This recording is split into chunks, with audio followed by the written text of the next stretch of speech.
बिस्मिल्लाहिर्रहमानिर्रहीम। अस्सलाम वालेकुम। सवाल आर्टिकल नंबर 6 अमूर मुमलिकत की निस्बत शहादत और आर्टिकल नंबर 7 सरकारी इतलात की निस्बत शहादत में फ़र्क बयान करें। जवाब आर्टिकल नंबर 6 कानून शहादत अमूर मुमलिकत की निस्बत शहादत। नंबर 1 आर्टिकल नंबर 6 में कोई भी शख्स शामिल है शहादत देने की इजाज़त नहीं। नंबर 2 आर्टिकल नंबर 6 में उसे आला ऑफिसर का पाबंद किया गया है। नंबर 3 आर्टिकल नंबर 6 में हर फर्द हक़ का मुतालबा कर सकता है।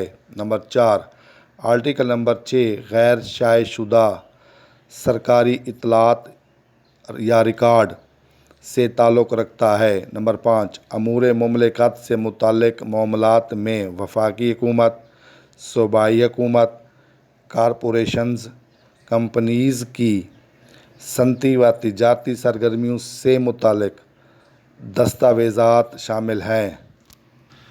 आर्टिकल नंबर 7 सरकारी इत्तलाआत की निस्बत शहादत। नंबर 1 आर्टिकल नंबर 7 में सरकारी ऑफिसर होना शर्त रखी गई है। नंबर 2 आर्टिकल नंबर 7 में वो अपनी मर्ज़ी का पाबंद होगा, मजबूर नहीं किया जा सकता। नंबर 3 आर्टिकल नंबर 7 में सरकारी मुलाजिम हक़ का मुतालबा कर सकता है। नंबर 4 आर्टिकल नंबर 7 सरकारी इतलात से ताल्लुक़ रखता है। नंबर 5 सरकारी इतलात में वफाकी हुकूमत, सूबाई हुकूमत, कंपनीज़ से मुतल्लिक़ा इतलात शामिल हैं। अमूर के मैनी बहुत से काम, बहुत से अहकाम। हक़ के मैनी सच्चाई, सदाकत, फ़र्ज़, ज़िम्मेदारी।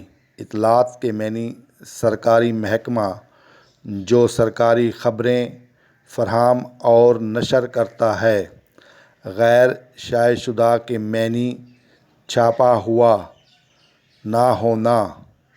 रिकॉर्ड के मैनी कागज़ात, इंदराज मिसल मुकदमा। मजबूर के मैनी जबर किया गया, मजबूरन लाचार हो के। मर्ज़ी के मैनी काबिल कबूल, खुशी, रज़ा, मंजूरी, इकरार, ज़रूरत, मंजूर शुदा। ताल्लुक़ के मैनी वास्ता, रिश्ता। शर्त के मैनी लाज़मी, ज़रूरी।